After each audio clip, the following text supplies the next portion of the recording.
Hello, Hey, how's it going? how are you? It's going good. Well, let me tell you this first. Merry Christmas a day late. I don't know exactly where you are right now, but Merry Christmas a day late. Thank you very much. How was your Christmas? It was simple. I stayed home and uh, chilled out a little bit. I did a little workout, did my insanity, and called all my relatives all over the place and talked to them throughout the day. But simple. Uh, That sounds good. Where is home? Atlanta, Georgia. Okay. I hear it in the accent. Yeah, just a little bit, just a little bit. You hear it every now and then. So, where are you right now? I am currently in cold Oh, Connecticut. well, Yeah, I got back from Mexico on I Monday. don't know how cold it is there, but it was, I think I woke up here, it was 26 degrees, so we're cold here too. Oh, yeah, I don't like this. This doesn't work with my life. Yeah, and how was your Christmas, by the way? I don't want to bypass that. Was good. It was good. I mean, it was, this is a very strange year. And so yeah, it is it's different. And the electricity went Oh, out the night before. Yeah, Connecticut had a really bad okay. storm. And so I left Mexico with electricity and water issues, and I came back to America to have the same thing. So we ended up going over a friend's house, and I mean, it turned out to be That's really cool. And good. I want to talk about Mexico a little bit, but not right now. I want to dig into some other things. So first, welcome to the Layover Show. Our topic for today is actually you picked the topic. I read one of your posts that you put on. You was like traveler versus a tourist. And I was like, that is a very interesting topic. So I said, we'll use that. But welcome, T Barnes. You sent me T Barnes. I didn't know if you want me to say your whole name or not, but T Barnes is Two Barnes is what people call me. It's my professional well, name, we'll but stick with that. however you like We'll it, stick with it's that. fine with me. And then I know you are a part of the Global Lifestyle Entrepreneur Group, or is that your own group? So before we get into kind of like what you have going on, I wanted to start with, you know, I looked at some of the things you have in your background when it comes to education. Sociology degree. I think you have what is it? Let me see. You have a master's for social justice, uh, and something else I saw. It was History. history, yes. So I was just thinking, I was like, okay, so she has a mix of a lot of different things. So, you're looking at the, building of cultures and building of, people and those type of things. You got the history piece of it. So I was like, so how did you get into travel? I was like, so what's going on with the travel aspect of what got T Barnes excited about going to other places? You know what? Travel has always really been a part of my life. I mean, I think the historian in me started really, really young. I remember being interested in history at like Yep. 8, 9 years old.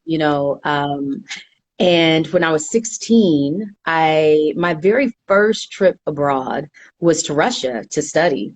Okay. And yeah, my first passport, my first trip abroad was by Mm. myself and with a group of people in Okay. school. But I'm a little black girl, on the trip. Nobody else wanted to take Russian in school but me. It didn't even offer in And it my was school, right so after the Cold, it was like right after the Cold ah, War, which sounds crazy because that sounds like forever ago. Like right. who says that right after the Cold War? All right. But the Cold War ended in 94. Yeah. I was in high Yeah. school and we were I think the US and Russia were trying to create these programs between Mm. schools. And they offered this opportunity. You take Russian and then you get to go to Russia. And I tried to get everybody to go. I was like, all the black kids, like, let's do it. They pay for everything. All We can right. go to Russia. And they were looking at me like, who in the hell wants to go to Russia in the middle of the winter? But we You on just your got own through with talking about the 30 cold, and then you try to go to Russia where it's like super cold. But okay, all right. It was super cold and it was in the Mm. middle of winter. But I wanted to do it and it was an adventure. And I remember getting on that bus and my mom looking out the window, waving at me, and I started crying and she's like, "You don't gotta go, baby. You don't gotta go." Oh, how old were you? So you were in high school, so I guess what, 17, 18, 16, 16. 16. Oh, that's a big step. 16. Okay. All right. Yeah. Yeah, but Russia was beautiful. And at that time, I was Hmm. different and I got a lot of attention in Russia. People were very kind to me. I was there during Women's Day. I got gifts on the Wow. street. And, I made lifelong friendships that I still have today from that So you experience. were the And I only, think it just opened up the floodgates. sorry, you were the only other person of color, black person, Afro American, however you want to label it, that I know now that has gone to Russia. Shout out to Brees Leroy Travels. He went to Russia, I think, a couple years ago, but you went like a while ago. So Russia was still, like you said, at the end of the Cold War. Russia was still kind of a big deal back then. So kind of off topic a little bit, but this kind of it's on topic with the traveler versus the tourist. So this was your very first time. So I know at that time, I don't think you were quote unquote a traveler. So what was your outlook on Russia when before you got there versus how you were treated? You talked about how, you were, a lot of people engaged in you positively. So like, what was your thought Mhm. process going versus, expectation once you got there? I mean, I don't think I knew when I was younger what to Right. expect. We had done a really amazing program that I realized actually in conversation with someone else the other day, it really shifted me because we did a deconstruction. It's like a propaganda. We deconstructed all the propaganda between Russia and the Mm. US. And that was a skill that I still use today because it really helped shape how I think, the critical analysis that I take into every country. And I also think it's probably the root of me being a traveler versus a tourist because my very first experience was being immersed into a culture, Right. learning the language, being in school, with other people.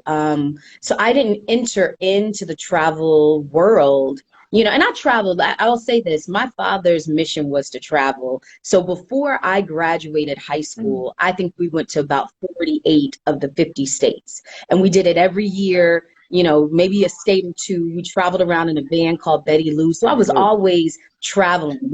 Yeah, Betty Lou. Betty Lou was, you remember those vans? And they had like the stripes on the side and it had Hmm. like the little TVs in the back and it folded out into a bed in the back. Remember those? They were like hot in the Yes. 80s. We had her we named her Betty Okay. Lou. And so I was always traveling as a kid. And I think my parents really put that into me early. But the international travel was sparked by Russia. And I think I entered into travel already, Mm. thinking about it differently. And then coming in with this educational base where I had done the work to be able to rethink any program because, there was lots of Right. propaganda between both countries Right. That at that time. So yeah, I think I started as a traveler. I don't think I ever had the opportunity to just be a tourist. And so I never approached travel after that the That's same. that is very interesting. Yeah, my first trip was a little bit further away than yours. It was Philippines, but I was what 30, I think 36, 37 at the time. So, for you to go that far, alone at 16, that's major. That is major. So that explains a lot of the things that I see on your Instagram page. I mean, you have a lot of things where you interact with the culture and the people, and hence the traveler versus the Yeah. tourist piece of it. So that's a really good story on how you got started. So what got you into the business aspect of traveling? Because I know you do a lot of Mhm. different things. I wanted to ask you about one of the things you have, the Black Freedom Colony as well. So what got you into, okay, I can use this platform in a different way to be an entrepreneur? Yeah. I'm an esthetician. I'm a clinical esthetician and I have a skincare line, a bath and body line, and a fashion Okay. line. And so that's really the base of it. And when I went in to fashion, I started traveling. And, I was doing manufacturing in all different kinds of places. I started out in Africa, I ended up in Asia, and my clients were like, I want to go, Okay. and I was like, all right, you want to travel? I started putting together like one trip a year, and it'd be like a T-Barnes lifestyle of beauty trip. And I was always coordinating events. I come from production and entertainment, Okay. so that was always natural for me. And I swear I don't know, man. Like it just, I woke up one day and I had a whole Mm, business to a point to where this one little aspect of my beauty business had to really become its own entity. And I mean, up until, this year, I've been doing about 7 trips a year with groups and it just wow, blossomed. And I think it was something that happened really naturally. Yeah, that's a like, lot. taking people all over the world. And it just, people are now traveling with me from the Caribbean. They're flying from Africa to meet us in New York to travel with me, wherever we're Mm. going. So it really kind of grew, um, it just grew naturally. And so here I have this business that I didn't expect. So, so seven trips a year. That's a lot. So are those large groups or are this smaller intimate groups? Like what size groups do you have when you take these 7 trips? It really depends. I go anywhere. My smallest group was maybe 5 or 6 people. We did a trip to Cape Verde. My largest group is about 50 people. I'm about intimacy. I like boutique hotels. I don't like to share space. I'm a Leo. We like it. I want all of the space. I want all the attention and all the space.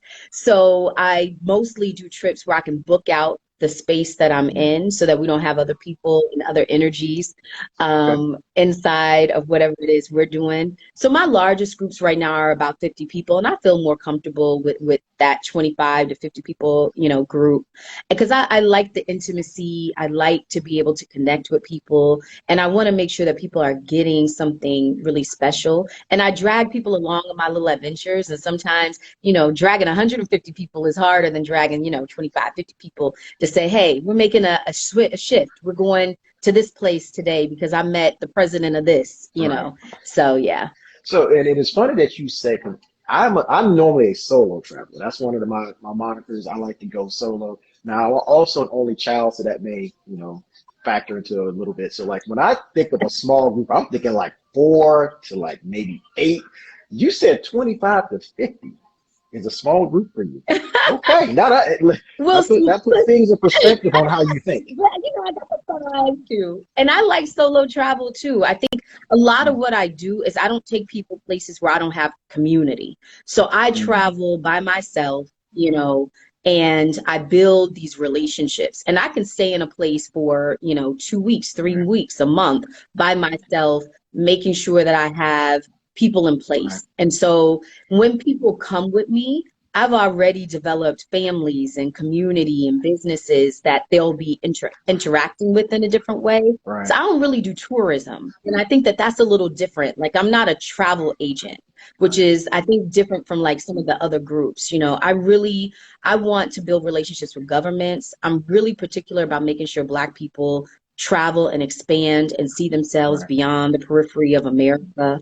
And I want to make sure that they have real life opportunities. If you want to invest, if you want, business opportunities, you want to figure out how to live, you need to be able to have more intimate interactions with the country that you're dealing with. And Right. so I do things a little different.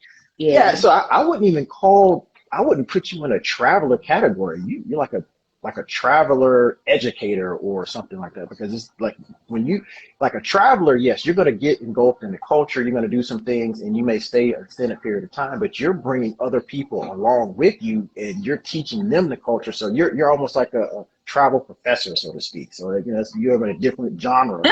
And I saw some of the things bringing up the Tulum experience.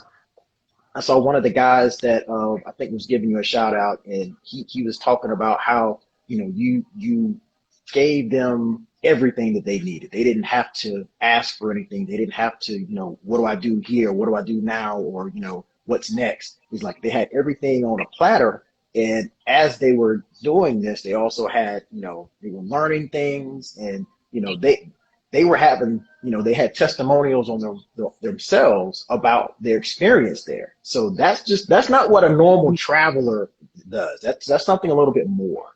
So tell us a little bit about the Tulum experience and how you provide experiences for people to have basically a transformation when it comes to travel. Yeah, so Tulum was really special. It was the first installation of the Black Freedom Colony.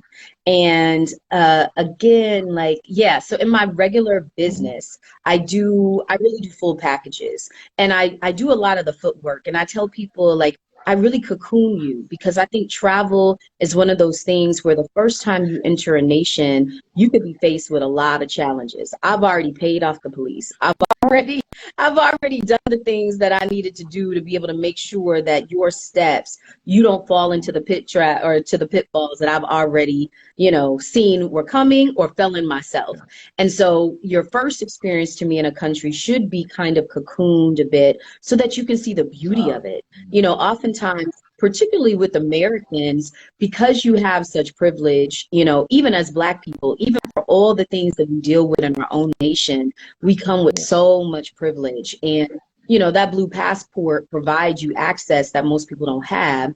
And so when you get those pitfalls, oftentimes people aren't really prepared. And then they can't see the country clearly, right? Like they have a bad experience with the police or they have a bad experience with the vendor or Mhm. and then they can't see the beauty around them. So my goal is to make sure that I cocoon you into a space where you can see the beauty and the real culture of the people around you first. And then you're Right. going to continue to go back because you're going to love this place, right? Yep. And you're gonna be on your own. Then you might run into the police, you might run into whatever other, every place has its own Yep. issues. And then you'll be more prepared to do it because you already have a relationship with that nation. So that's what that is. And then with the Black Freedom Colony, it is just my mission in life to make sure that Black people can see them and envision themselves outside of the US. And I think for me, it is so important to us to be able to imagine what it looks like to be non-racialized in other places. And not that race doesn't exist, but institutionalized racism doesn't exist everywhere. And I think that being able to have breaks from that, whether they're long-term breaks, the way I think they should be, I believe in expatriation, is one thing, or whether they're short-term breaks that give you a moment of reprieve. I want Black people to breathe. I want us to find joy. And I think travel allows you to have all of those types of experiences. So Tulum and the Black Freedom Colony was really an opportunity for temporary Mhm. expatriation to Mexico. And, Mexico has this long history. I'm always going to be a historian, so I'm always going to be the backstory. The enslaved Black people ran to Mexico. Mexico was the first place to abolish slavery in the Western Hemisphere. There was a Black Afro-Mexican president that welcomed enslaved Africans here. The reason why Texas exists is because it broke off from Mexico because the U.S. wanted them to enact the Slave Fugitive Act, right? And they were like, yeah, nah, they get to Mexico, they're free. And so we have this very long history with Mexico, and you have really large communities of expatriates, Black expatriates living in Mexico and Merida in particular. And so I saw Mexico as an opportunity in this time of Black Lives Matter, and this time of COVID, and this time of just overall unrest to give us space to reimagine what life could be like. And so Mexico kind of turned out to be this really beautiful thing that I call the Black Freedom Colony. And I don't even think I really knew what it was. And it turned into almost 100 people coming through to live Right. and to be in community and to learn how to love each other and trust each other again. And it was Mhm. hard. What? It was not Well, easy. I will definitely say it paid off because, like I said, it was really touching I don't know the young man's name, but to listen to his testimony, I'd say he was really and truly moved. And so you should take credit for that, definitely. All that hard work, it is definitely paying off. Now, is there a way I can hire you? Because I have a lot of people in my family that I do my best to try to get them to travel and, and God bless them. They do what they want to do. But I think I may need someone like you on my side to help to get them over the hump, to kind of, give them that spark to travel as well. Because I try to, the pictures and the vlogs and the blogs and all that, like, okay, yeah, I'm gonna do it someday. But it seems like, you have it from a different point of view, as well as, like I said, you're coming to a travel professor. Like I'm gonna start calling you. You're giving them That's you're giving them the hilarious. vacation, I don't like know you if I can said, you're say giving that. them the release, but you're also, you're teaching them, like you just taught me something about Texas as well as, how Mexico broke off in Texas. So that's another thing. I mean, you learn something new every day. So that's some good stuff. Uh, Getting back to that, so you said something earlier, and uh, I think the gentleman also talked about you. You have a lot of connections, a lot of places. So tell me a little bit about how you develop those connections and network to where you have the ability to just basically lay everything out for everyone and they don't have to worry about anything.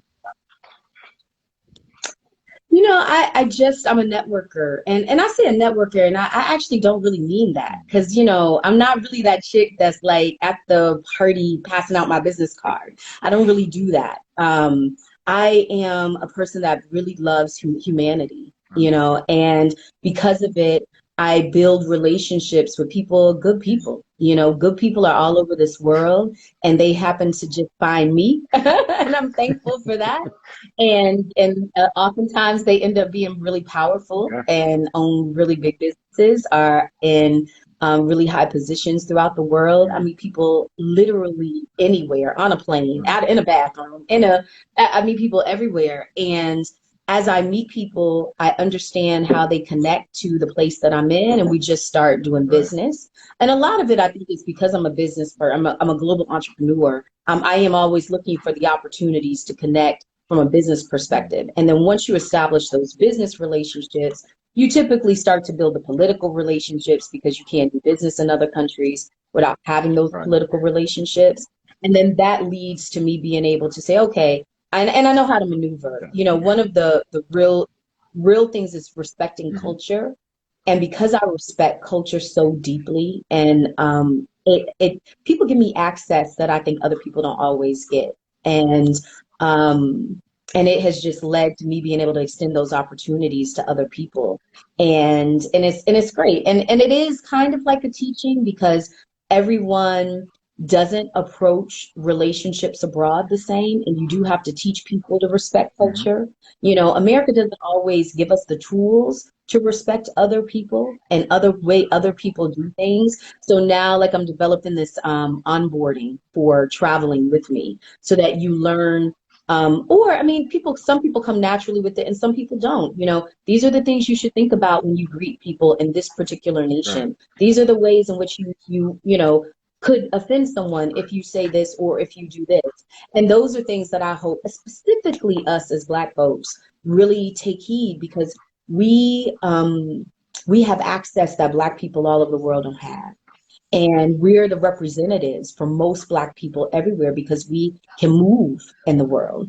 And when we behave poorly, when we don't treat people with respect, when we can't honor culture, we really set the stage for how people view, all of us around the world. Yeah. And those interactions are really important. And so, yeah, a lot of this for me is creating these relationships and then teaching other people how to continue and create. I have family now, I have Balinesian family. I have, Vietnamese family, people that take my kid, people that, That's that big. love us. And it's a different Right. thing, it's a very different thing. And governments that see the value in the work that I do and they use me as the bridge between myself and the diaspora. And I'm thankful for that and proud of that work. And I'm excited because this 2021, we have a lot of government inviting the Black Freedom Colony all over the Right. world. We got invitations for Rwanda, for Tanzania, for Cape Verde, we're going to be settled in Morocco. That's my next gig. But yeah, it's a whole journey Yeah. here. It's different kind of travel for Yeah, me. and you're putting down roots a lot of different places, and you are, like the tourist goes and they are just trying to absorb everything they can. I want to get pictures, I want to Mhm. get it right for the gram, I want to try the food.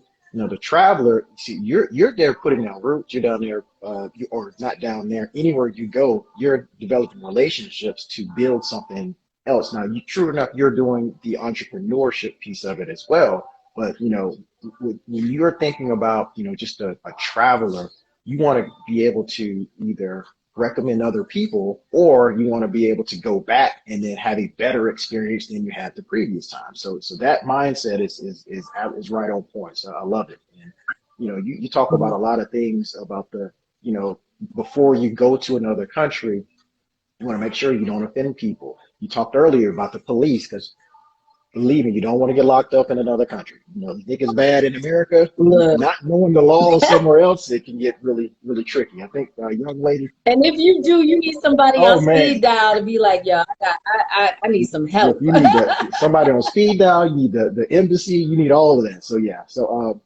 but that's some really good stuff. So do you have like a singular experience that built in any particular country that just really stands out? Networking wise, or just because you said somebody or few people, they would actually keep your daughter. That's a big step. To someone to trust your child with someone that you met over in another country. So is there something that stands out, like a number Yeah. one experience for you? I mean that I could definitely never. I've been traveling since for a very, very long time. I won't age myself, Okay, but please don't. it's a lot of years, it's a lot of decades going on in travel right now. But no, there's not one, but I'll say right now, this particular experience, I met Mohammed Spy on a plane in February of 2020. Okay. And we had done Ghana for New Year's. I had taken another group to Cape Verde, and then I had a small group to Morocco in February of this year. And it was right before everything broke. Mm. And, we ended up sitting in the same seat. And it was just us, and we talked literally for 10 hours. And he told me to own some properties. And I was like, dope, I have groups here. I'm always I go to Morocco 2 or 3 times a Okay. year. And I was like, yeah, I'd love to see some. And we ended up getting together. He flew from Casablanca to have dinner in Marrakesh. And he invited us to Ouarzazate, which is like now down near the desert. And I did a whole dinner party there. I reworked my whole itinerary. That's one thing, if you travel with me. If you need to like be on schedule, I'm probably not the person that you want to travel with. You need to have some But if you're like flexibility. down for the adventure, yeah, because look, I might meet somebody the next day and we have to change up the whole Right. itinerary. So you got to be able to flow. If you can't flow, T Barnes Global Lifestyle is probably not the company for you. We flow. And we went to Ouarzazate, to this beautiful Riyadh. And I did my T Barnes dinner party, which is what I do every single trip. I love dinner parties; it's my Okay. All thing. right. And and he loved it. And he said, I have this palace in the Sahara that I want you to see and see what you can do with. And I said, I could do that. I could do that. And we ended up, exchanging all the information and making a plan. Then COVID hit. Mm. And I called him up. I was like, hey, my next trip to Bali was canceled. I can come. And this was maybe a few weeks after we had met. Okay. And he said, okay, great.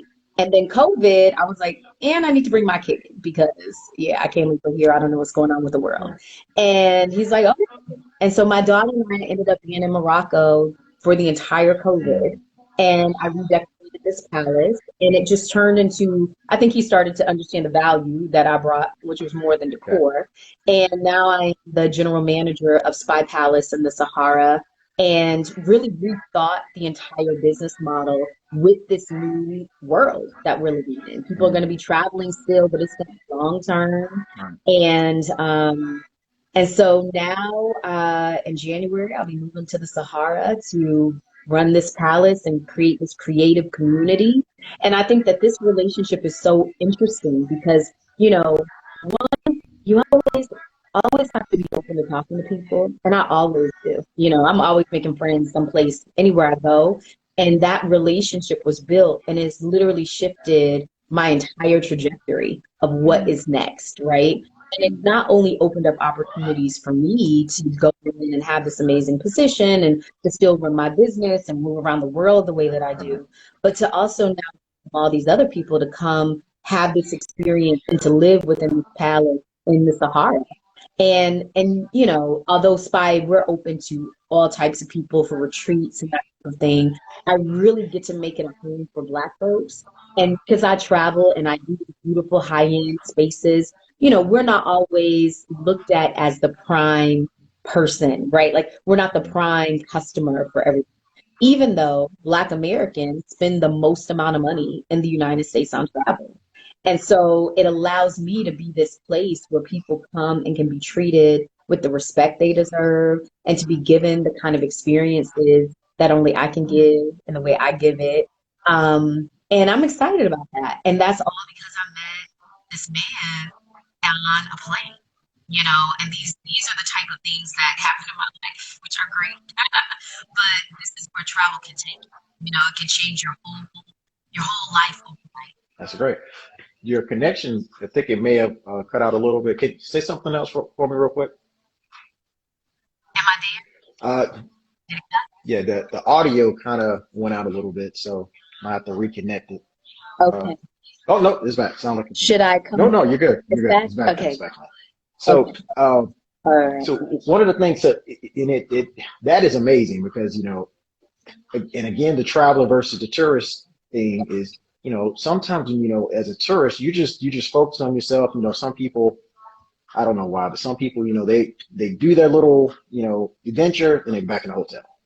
Or you're on the plane and you want to sleep on the plane the entire time, but you may have this very interesting person sitting right next to you. Whether if you're in the back of economy, the middle premium economy aisles, or in first or business class. I mean, there's always interesting people there. So and that turned into a business venture, that you're doing. And I actually looked up the hotel online. It looks pretty amazing. So it's a good job so It's far. beautiful. And I look forward to big things with you with that as well.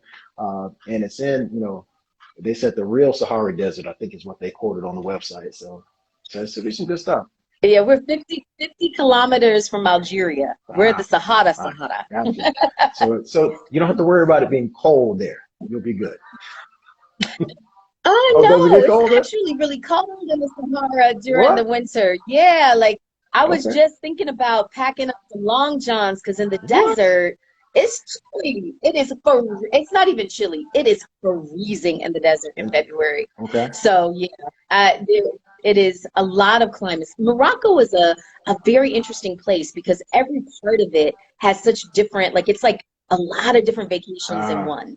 And a lot of different climates. and the Sahara in particular. I said a lot of different climates. A lot of different climates, there's mountains, there's a lot of different terrains, the landscape changes. Even the Sahara is different. Like the part of the Sahara where Hamid is has a lot of palm trees, a lot of date trees, it makes it really kind of like a little bit of the Caribbean and a little bit of the Sahara. I think that I brought a mosquito back with me from Mexico. Like, what is a mosquito doing in the dead of winter in Connecticut? But yeah, so Morocco lends itself to a lot of different experiences, but it is cold now. So I learned something. So I haven't been. So that's one continent I haven't been on. I was supposed to go to Tanzania a couple months ago, but got derailed on that. We'll get into that. But that's cool. That's interesting to know. So you can go to Morocco and like I said, have a lot of different experiences in the one vacation. Because like I'm a beach person. I love, hence the name Adios Beaches. I love the beach. But when you can knock out a lot of different things in one trip, that's a pretty amazing thing too. And we have beaches too, Essaouira. We do a really beautiful, I do a great trip that takes you all the way from Chefchaouen, which is the blue city. I don't know, people, that's like an Instagram favorite. I've done my Chefchaouen photo shoot though. So, but you have blue all around you. You travel from each place. There's mountains, there's beaches, there's Sahara, there's everything. And Morocco just is a fascinating place when it comes to the continent of Africa because it's the middle ground and it always has been for centuries. Morocco kind of holds all of the African history because all of the things that were imported from sub-Saharan Africa during the 1200s, 1300s are really kind of housed in this space. And so when I was going through the palace and redecorating it, there were these amazing they call them magazines, but we call them storage Mm. units, right? Of just centuries of artifacts from all over the continent, from the Congo, from Senegal, from, Benin, everywhere. So, And so Morocco is just a special, special place. Yeah, it's a vortex, a spiritual energy vortex so as for well. someone that has, higher education and history, I mean, that was like hitting the jackpot for you.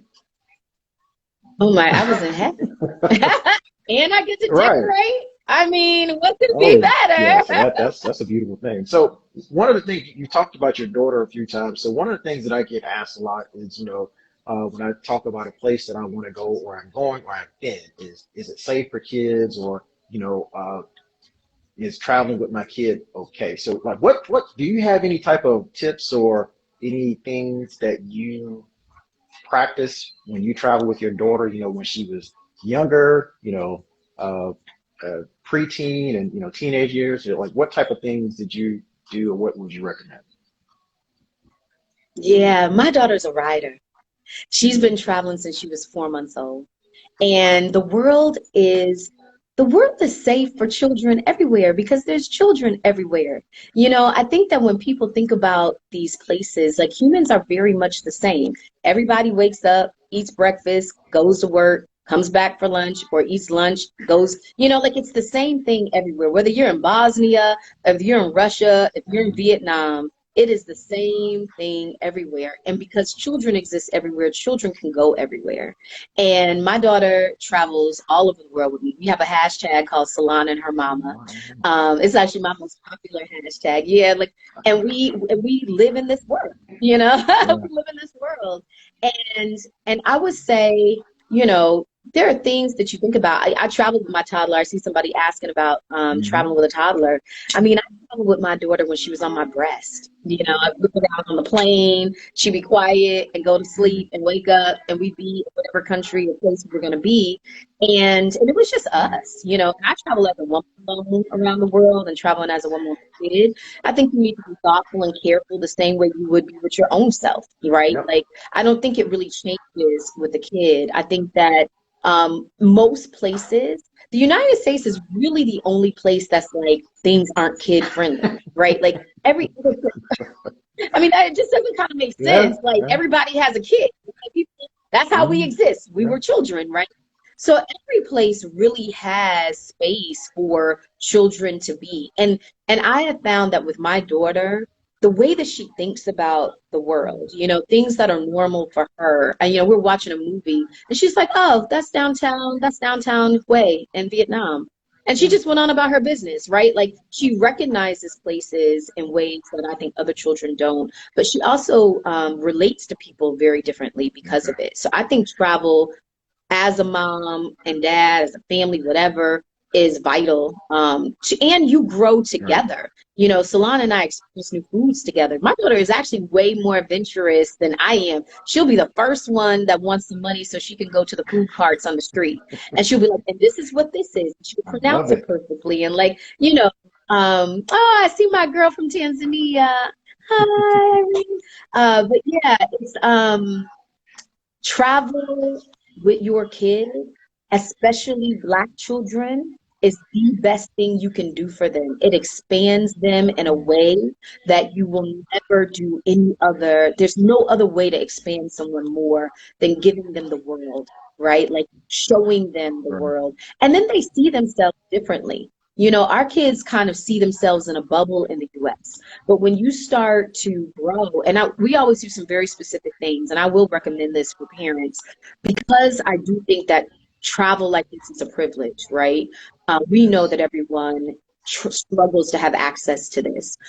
Making sure that you're engaged with local community children that are at their level financially, because I think that exchange is important, but that are also much less fortunate than them. And not in this like, oh, woe is you, let me do something for you kind of way, but in a way where you're able to expose them to all the levels of life so that they can understand and appreciate when they go back to a palace, right? Or to a beautiful, resort where the owner of the space loves you and feeds you ice cream every Right. day, that there are these orphans here, that there are these children that live with not even a quarter of what you have access to. And I think that that positioning, we always set it up. And Tulum, we have a family that we made sure that we gave to, because we befriended them. And it's about building friendships. It isn't about building sympathy. Right. And we build real friendships and relationships. And I think that has been really important for me traveling as a parent. And again, you're teaching, or maybe she's, learned from you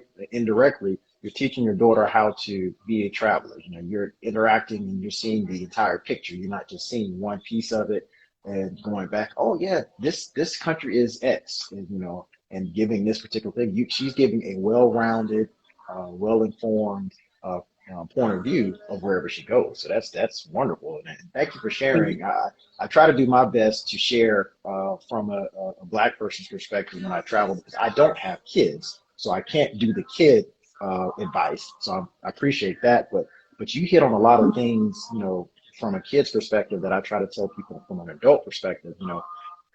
A lot of Black people don't travel because of what they see in the media, or what they're, what used to happen 20 years ago. They may still think that's going on, or, you go to a Muslim country and you think that something bad is going to happen to you. It's like, when you go there, a lot of times they don't even pay attention to you, or it's so like enamored by you and your skin and, your hair and those types of things, that they want to get to know you. So you get a whole other side of things, and you can kind of push that social media and media perspective aside and get your own, and then you tell them what your experience was. So it's great to hear that your daughter is having that same experience, and she has someone like yourself. And I can't believe that she's more adventurous than you, but if you say she is, so be it. We'll take it. But it's great that she has someone like you as an example. So, because I wanted to ask you, what legacy did you want to leave with your daughter? But I think you've already answered that question. You already have her in the mindset of getting to know all of some place versus just the Instagram and all of the things that are popular, so to speak. So that's wonderful. That's wonderful. Yeah. So Yeah, just to speak to that, I do want to say that every place has layers. absolutely. The United States, if you go to the backwoods of Mississippi, you're going to see the most poverty that you've ever experienced in your entire life, right? Like, every place has layers. Correct. So you think about the continent of Africa particularly, right? Africa has the most wealth I've ever experienced. My girlfriends tickle me all the time. They're like, we're in the Seychelles. I'm like, girl, I can't afford to come to the Seychelles right now, but the lifestyle that you can live on the continent of Africa is so drastic, right? And then you have poverty, and then you have the country, and then you have the city, and every place really has all of these layers. And I think that getting us to think as more complexly, there is no duality in life, right? There's all of these complexities and layers to live in, and there's no place that doesn't have it. And that's important for us to understand, because people tell me, oh, well, Boko Haram is in Nigeria and that's why I'm not going to Ghana. And I'm like, if you were in Texas, you wouldn't, and Chicago has gang violence, you're not going to California? Yep. Like, these things don't make sense, right? And I think getting to be more complex in how we think about the world globally and how we think about ourselves is going to be really important for this next leg of life. Yeah, so we're going to have to get the travel professor to get on her platform and to get people out there more. So let me ask you this. So you are still traveling amongst the pandemic. I have been as well. I haven't been as many places as you, but have you experienced any travel shaming, either from, family or friends or anyone in particular, while you're, going to all these places, and it's, quote unquote, more unsafe than going to the grocery store or the club or the lounge or, all these other places people are going to. So have you experienced any of that travel shaming? Well, I want to start by saying 2020 was a hard year for a lot of people. A lot of people lost people. And I'm very sympathetic to that.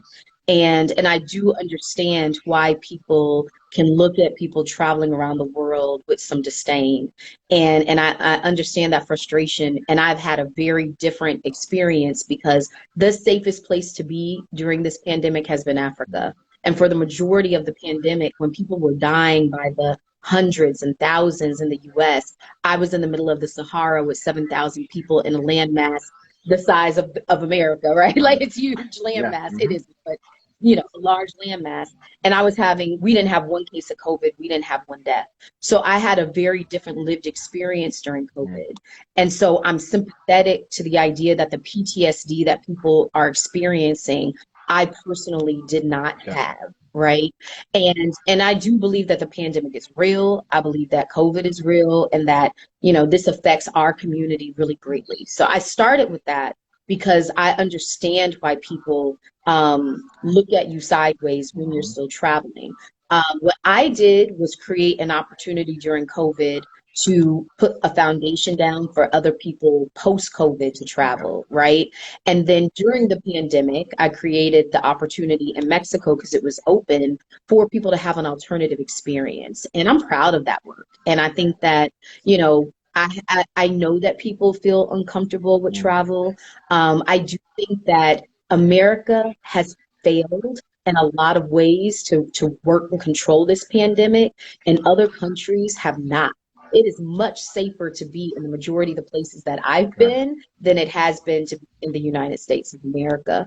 And so, although I understand people play me real careful when they want to come shaming on stuff. So Yeah. I don't get the travel shaming, but I'm sure I got some backwards communication from other people. I'm sure I got some side glances, but I think that it's important to really ask yourself what is so different about Right. community, because one of the things that I know is that we don't understand community in the US, which is why this disease continues or this virus continues to spread the way that it is in the US. We have no national, consistency. And we don't believe in community, so we don't care about each other. And I can tell you that in Morocco, when I was the people cared about each other, right? Like they cared in community that people were safe. The way that the government responded to its people, what they needed was Right. different. And so I would say, I hope that you leave the US during COVID. I hope that you get to experience what it can feel like to be in community in a place that cares about your life. No, that's a thank you for that explanation. Because and I too, like I said, I don't joke about the pandemic that at all. It's just it just seems hypocritical to me when people. So I'm in Georgia, as I stated earlier, Atlanta, and the state here is, you may have 50% occupancy places, but I mean, other than that, it's wide open. So it's to me, and this is speaking from someone that it was at when we are at the 9 million mark, I contracted it. So I'm speaking from experience. We're at 18 million now. So I mean, it's crazy that we're that far ahead. But anyway, uh,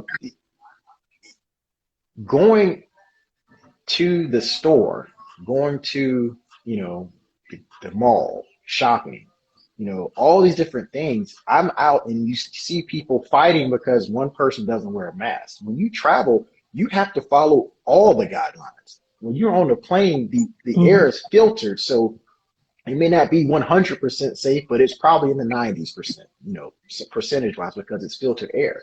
So it's like, it just kind of rubs me a little weird, the wrong way when people look at you with the side eyes you stated earlier about travel when they're living their life just as reckless as possible, every day in their own homes. You're having Thanksgiving and Christmas. We just Mhm. had those, and you probably had more than what the CDC recommended to have in your home. I'm pretty sure. But so I Mhm. just wanted to ask that question because I interviewed the travel junkie. He was in Tanzania a few months ago, and he talked about Tanzania, and they were looking at him when he got off the plane with a mask on, crazy. Like, what are you doing? What's up with this What mask? you doing? Because But Africa, I mean, yeah, it's important to know that, people love to talk about it's the climate in Africa. It's because they've already had pandemics. And I think that those things are right, factors. it was the leadership in Africa. And there was a lot of good leadership, Yes. right? And I think we don't, the continent doesn't always get the credit for the leadership. And I remember when I was in Ghana, as the world was turning into 2020 and partying, that China, first got COVID, Africa started to respond. Right? Like by January, there were hand washing stations in Rwanda at every bus stop. Like there were in different parts of the continent, they were already responding to this in a very, precise way. And then when you have places that believe in community, not only were the governments responding, but the people responded. Right. And that isn't everywhere. It wasn't everyone, right? Like there's no, one monolith. But I think that it's important to note that there are places that are safer to be during this pandemic. I remember we were testing. We saw the doctor 3 times in Morocco, and people in the United States didn't get in to see the doctor, right? Like, and this is why I'm excited about this new phase, like fully world, because we're able now to see the world and to change some of these outdated narratives, right, around how we understand the U.S., how we understand other parts of the world. And I think that this narrative is going to shift greatly. I think that the day that the pandemic is going to see itself out, it's going to open up people's minds to traveling and to living in places in a different way. And I'm praying for Black people that they open up themselves to that possibility, because life really does exist in ways of other people. And I think you can have a lot better experiences than you're having in the US without many people to value your. All right. I had a little bit of trouble hearing you, but I don't think the listeners did. I think it was just my connection. But I want to go ahead and wrap it up. And I know Instagram will cut it off at a certain point in time, but let the people know how they can reach you. What are your different platforms? So on Instagram at tbarnesgloballifestyle is probably the best way. I'm kind of maxed out on Facebook over there, but I do have a group called the Global Movement. Okay. So if you're on Facebook and you want to join the Global Movement, you can follow Tanisha Barnes on Facebook as well. I think you can keep following, but the Global Movement, I've been trying to make sure that anything I kind of talk about or share on my main page, I also share over there in the Global Movement. But Instagram is the best at tbarnesgloballifestyle. And you can find all of the information that you want for Spy Palace at spypalace.com, tbarnesgloballifestyle.com. I also have a nonprofit called Young Black and Global. If you're interested in helping other young Black people travel and see the world, you can donate there. But that's Young Black Global, youngblackandglobal.com. And yeah, so there's lots of ways, but you can always kind of find what's going on in T Barneslandia on Instagram. Absolutely. So thank you again for joining the Layover Show. Thank you for sharing all of the wonderful jewels that you dropped on us. And like I said, maybe we can do this again. I think you have a lot more to share and give. So maybe we can do this. Absolutely. You're on my list for Morocco. I'm inviting all my travel folks to come and spread the word, the good word about Spy Palace. So I hope to see you in February in the desert. I'm going to have my swimming trunks. I'm going to have my Tumi coat. I'm going to have everything. I'm going to be ready for all of the different climates. So that works out. So yeah. All the different climates. Be ready. Be ready. All right. Well, thank you again, and hope to talk to you soon. Thank you. Bye. Thank you. All right, guys, thank you for tuning in to another episode of the Layover Show, and we'll have some more episodes for you. If you have any questions, please feel free to send them. But until next time, adios beaches, out.